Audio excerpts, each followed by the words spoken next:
What's up, comic book fans? This is Pete from Comic Books Transformed, and we are here to talk about the finale of the Doom Patrol. So make sure you get out your box of tissues because Brian and I are about to cry. Brian, did you shed a tear while watching this episode? Yep, sure did.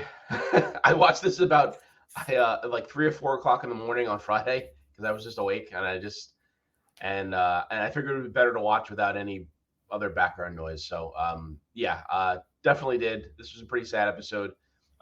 Even the episode title kind of got me, which was Dun Patrol. I mean, that's just more so that I'm like, oh, I this is it. This is the last time we're gonna talk about this show, which is unfortunate. Yeah. Um, that's a great time of day to like watch something that is emotional or is special when it's like in the middle of the night and it's just random, Yep. you know. So let's just do what we've done for this show. Let's just go character by character, and let's talk about kind of the ones that aren't the biggest. Let's go from the smallest to the biggest characters, right? So we could start off with. Before we go into each character, let's just talk about how quickly they resolved the conflict at the end of the last episode. Good, So good point. they come back from the time portal, and essentially the Butts break in. You know, Jane's using her full powers against Immortus and all that. The Butts break in, and then they go into musical mode, and that's kind of it. The Butts and Immortus are in the Cloverton Playhouse.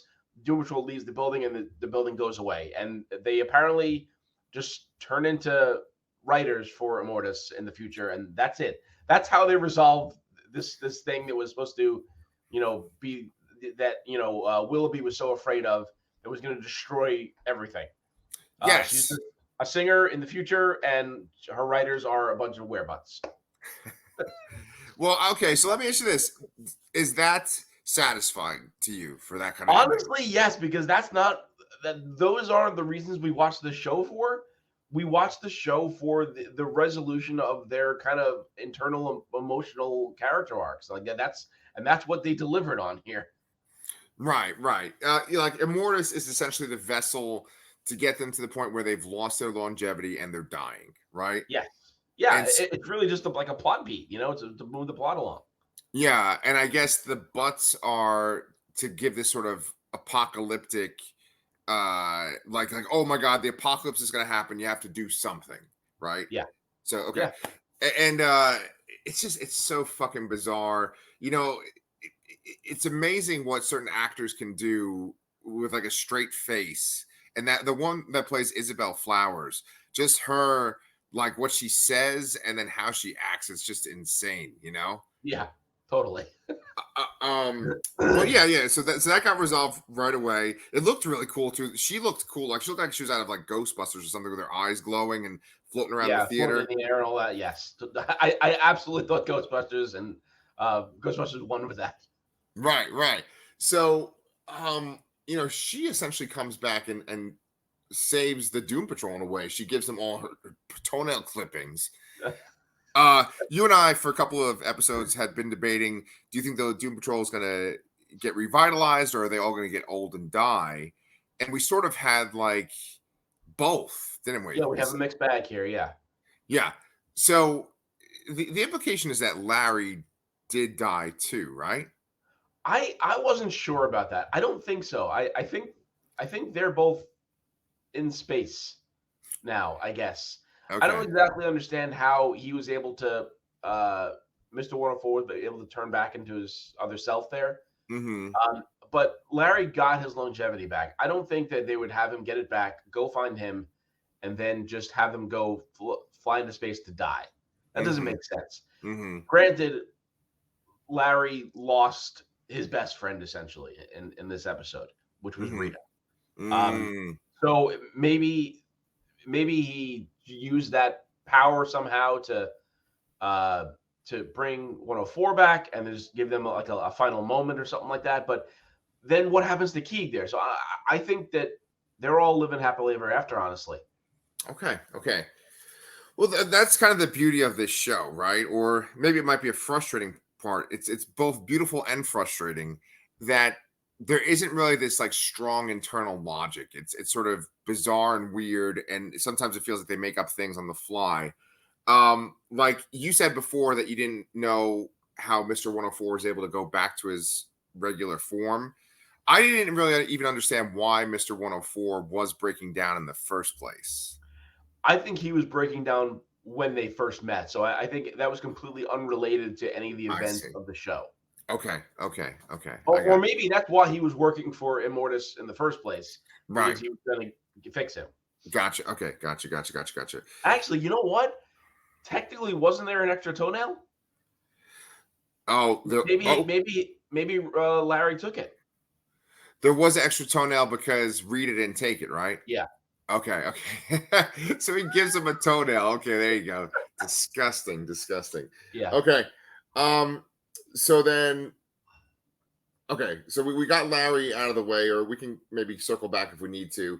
But you did mention Rita. Rita is the first one to kind of have her ending in this episode. She's not. She's definitely one of the main characters of the show, but she's one of the first to sign off. Essentially, um, Immortus gives them all toenails. All of them take the toenails like immediately, with the exception of Rita, who's been off screen. And then, Rouge goes to find her. Then you hear Rouge scream. And then I kind of knew once she was like, I'm gonna go find Rita. I knew it was gonna be like, okay, Rita's dead. Yeah. And then Rita was dead. Are you glad that that's the way that it went? Yeah, I'm kind of happy about the mixed bag here. Then not everybody. I mean, we were speculating prior that everyone was going to die, and not everyone did. So I'm kind of happy on both regards, because I think it would have been sad if everybody died, except Right. Cyborg, because they couldn't kill Cyborg. Right. But I think this made the most sense here, because she passes. She was the one that was aging the quickest, or she started aging first. She lost the longevity first. So and the love of her life is already dead. So it kind of makes sense for her to pass and then to move on to the afterlife where the birdcage guy was, whose name I don't remember. And also, isn't Rita the oldest chronologically too? Oh man, it's a toss up between Rita and Larry. Right. But no, I mean, because technically Dorothy and Niles are older. Oh, okay. I would think. Yeah, you're right. But like So, out of the team that we are used to. Yeah, it's a toss up between Larry and Rita, I would say. Okay. Yeah, so you were cool with her dying, and then did you like the whole thing where I thought this was actually very funny, where they go to bring her like items to her funeral pyre, and a lot of people just have like alcohol. I thought that was great. Yeah, no, it was actually great, because she's expecting this kind of dramatic scene where everybody's teary eyed, and they were, but it's they all just kind of screw it up at the end too. It's because they all kind of dumb, vain things like mirrors and combs and alcohol. Right. But see, that's like the perfect example of this show, right? Because this show, it is so absurd to the point where it's just ridiculous, right? But they always have this balance where you care about these characters, you can tell they care about each other. It's not so absurd and cynical enough to where everything happens and it's like a parody, but it gets almost to that point. It's like just at the line. Yeah. And then there's also this like very kind of dark and serious trauma part to the show too. Yes. And in this episode, you really don't have that dark trauma stuff as much. It's more like they finally kind of have come to peace with their trauma. Yeah, I agree with that. Yes. Yeah. So like I knew, for example, that when Rita's body was burning, on a show that wasn't as absurd as the Doom Patrol, her body would just burn and then, you would cut to the next scene, right? But in this, it's like it starts to inflate and they're like, oh, it smells like burnt rubber. And her ghost is there kind of acting embarrassed, They have to poke it with a stick to pop it. Yeah. It's just so fucking ridiculous, right? But Yeah. It doesn't, it never goes beyond the line. It's like absurd, but then you also feel sad, because what's a great touch in that scene is she's basically saying something and then she kind of gets cut off, I guess essentially because like her earthly remains have been taken care of, and so she's gone now. And I think it was a great way to do that, to show that kind of absurd scene like you said, and then have her actually have that touching, heartwarming scene as her very last sign off. Right, exactly.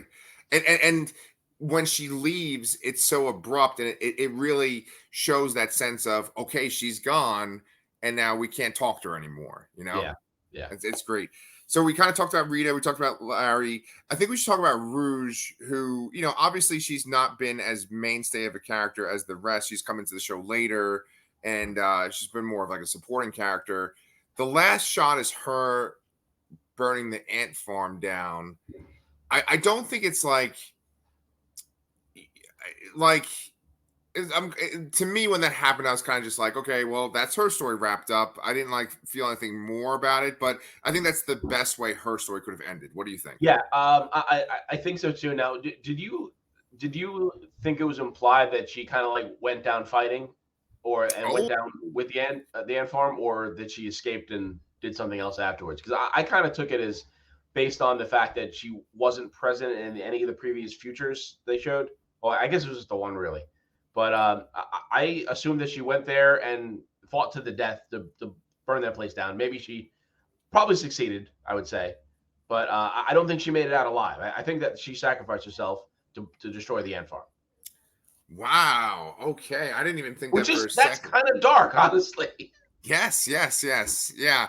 And that would be kind of fitting because she sort of has to redeem herself after like what she did there, right? Yeah, and that's all she can do really is to destroy that place because all the people she wronged are dead. Yeah, yeah. So she's gonna Wow. prevent the ant farm from doing that to anybody else. Yeah, yeah. I didn't even think of that, man. But yeah, you're probably right. That probably is what happened. It's weird. I mean, they left it very vague and very open ended. But I mean, if that's just a headcanon for me.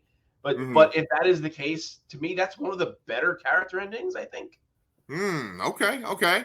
Well, how about So this? For all you many Doom Patrol fans that are watching right now, can you guys in the comments write? Do you think that Rouge died or is she still alive? I'm kind of curious.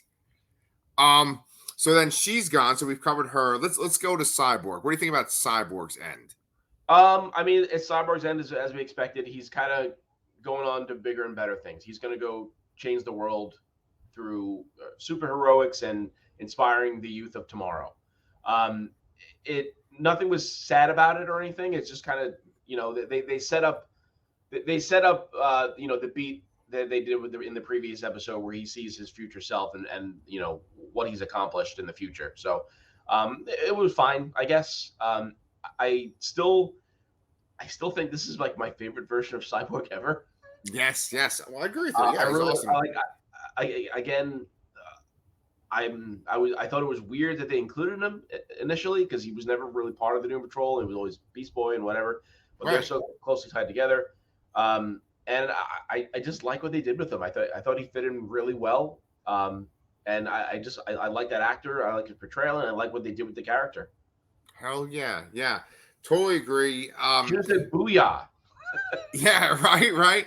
Well, there was one part that was earlier in the episode where they asked him, they're like, "What's up with these special tattoos?" And then he was able to essentially point at different parts of the show that really stood out. And then he kind of showed that the Doom Patrol was a part of who he is, and I really like that touch a lot. Yeah, that was nice. I did forget about that. Yeah. So I mean, it does show character growth. Like, there's a lot that's happened to these characters, even though you always kind of feel like you're dealing with the same subject.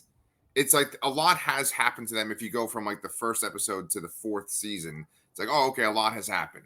Like it always kind of seems like Cliff is upset about being in this body, and that he has this remorse about what he did to his family. But then, like, you learn over the course of seasons, oh, he has a daughter. Oh, his daughter's pregnant. Oh, he has Parkinson's. With like Cyborg, it's like, okay, well, he's in this robot body and he's trying to be this superhero and he has these issues with his father.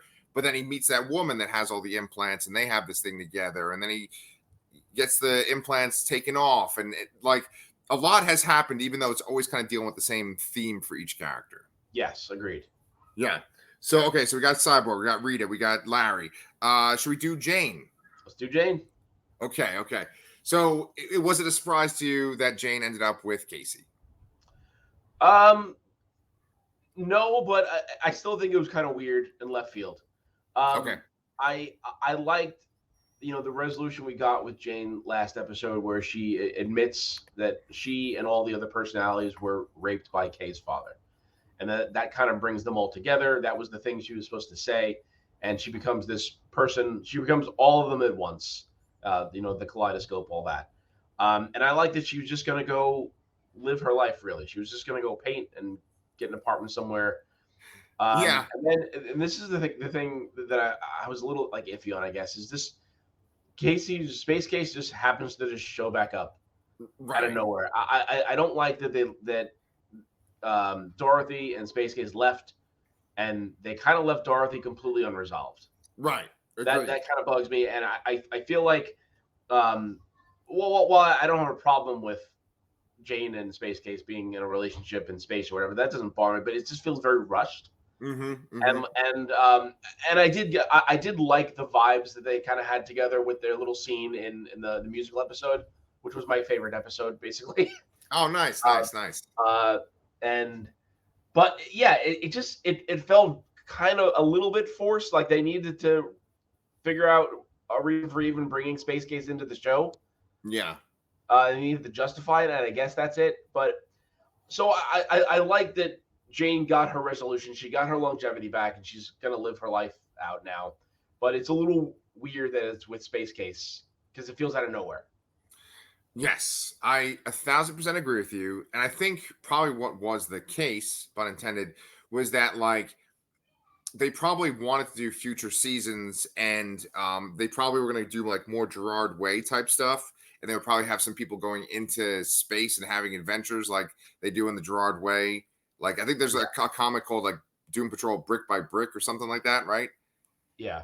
Right. Like it's one of his series. And like I think that was probably what they were going to do, and I think that they were kind of building that up initially, and then they probably learned mid-season that they were not going to be able to have another season, so they just kind of tried to wrap it up real quickly.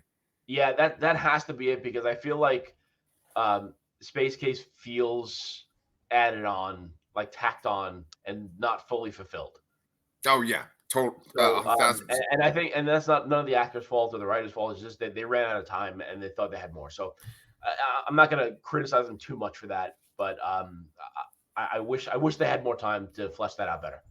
Yeah, totally agree, man. Speaking of like spinning off or like kind of branching out of Doom Patrol stories, did you see that they just dropped the trailer for the Dead Boy Detectives? I haven't seen the trailer yet, but I saw it's not on HBO. It's going on Netflix though. Yeah, like what? But it's Yeah, not related to the version. It's not the same actors. It's not the same characters at all. I mean, it's right, the same characters, I guess, but it's not. It's not connected to Doom Patrol at all. It's totally right. its own thing. Right. Which is funny too, because I'll try to make this brief. Because I know we're gonna do more stuff, but like when they had the Crisis on Infinite Earths for CW, they did show the Doom Patrol at one point. They were just kind of like randomly like dancing in front of their house, and they said that was like its own Earth. And then I'm pretty sure they showed the Titans Earth, and they said that was its own Earth too. And it's interesting because like I think that there is an episode of Titans where they do meet the Doom Patrol, but like But it's Niles different. is different. Right. Yeah. So the implication is that even in the HBO Max live action show world, those are two different universes, Yeah, Titans and Doom Patrol, different universes. Yeah.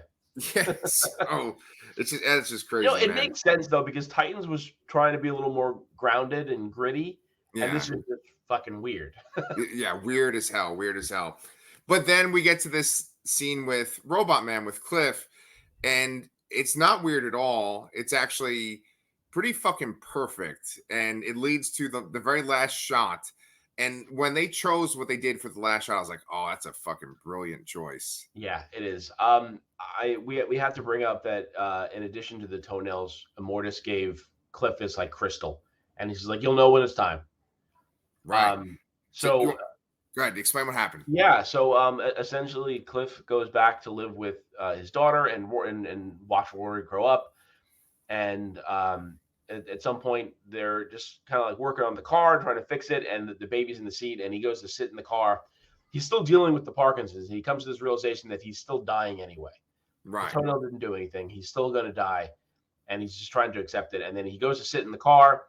He, Rory, as a baby, is in the seat next to him, and then the crystal is hanging from the mirror, and he kind of gets a glimpse of it, and he starts to see Rory's future with the car. Like everything we see is through that the view of that crystal in the car, basically. You know, we see him as a kid and in the car and learning how to drive. His mom teaches him how to drive.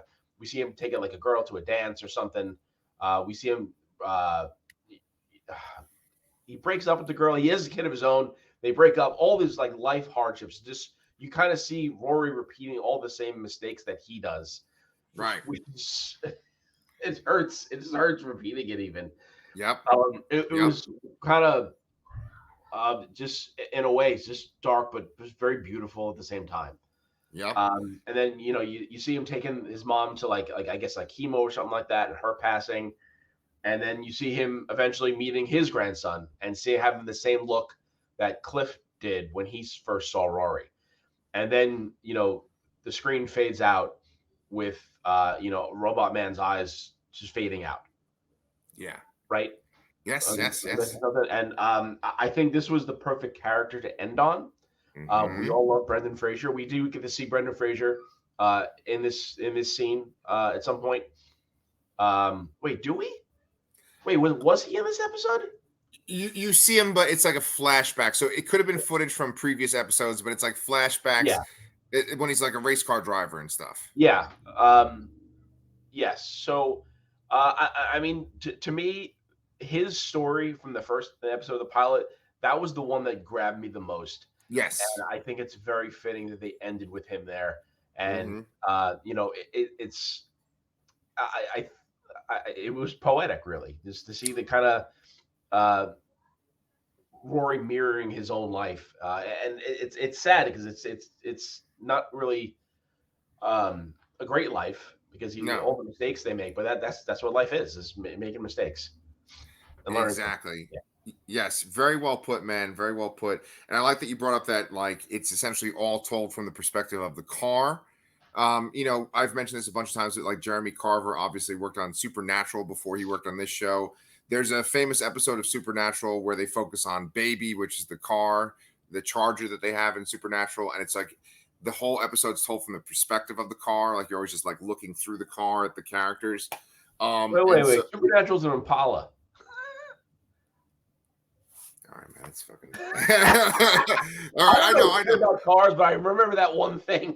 All right, no, dude, you're absolutely right. I had a Charger at one point from a rental car because I was in an accident, and it was like the Supernatural car. And it was just fucking great. Regardless, everything you said about that scene, like I can't really top, but I will say that, like, just to go along with one of the points that you made, that like a really good show will not have a happy ending necessarily. It'll have the happiest ending you could have for that character. And you have like flawed, realistic characters where they're not just after seasons of making sort of poor choices or being selfish or having bad things happen to them, all of a sudden they just make all the right choices and have this golden happy ending. That's not realistic, right? So it's a bittersweet ending, and it's it's really rough to see his own grandkid that he loves so much go through his life story, but it's very realistic and it's just touching. And then just his fucking eyes just losing the red. I knew that was going to happen when they just did a tight close up. I was like, okay, his eyes are going to like turn off. And then they did. And I was like, that's perfect, man. Yeah. It's perfect. So it sounds like we really loved it. It's going to be a shame not to be able to talk about a show like this while we have our channel. But hopefully something will one day come along to fill its place. Hopefully, yeah. I did actually just see while I was clicking on a few things before we recorded that like they were talking about Umbrella Academy. So I know there's another season of that coming up too. I was just thinking that's the closest thing I can think of into this kind of weird, semi-depressing kind of thing. But it's not the same. No way. But that's his last season too, Umbrella Academy. So that might be the show that I was thinking about that's coming soon. I think that is coming out pretty soon. Okay. Yeah. Well, guess what, guys? Doom Patrol is done, and it might be that Loki is done. And so Brian and I are about to jump over and record our season 2 review, our finale review of Loki. So you guys check that out too. But if you have not already subscribed to the Comic Books Transformed, please do. And Brian and I will be here next week.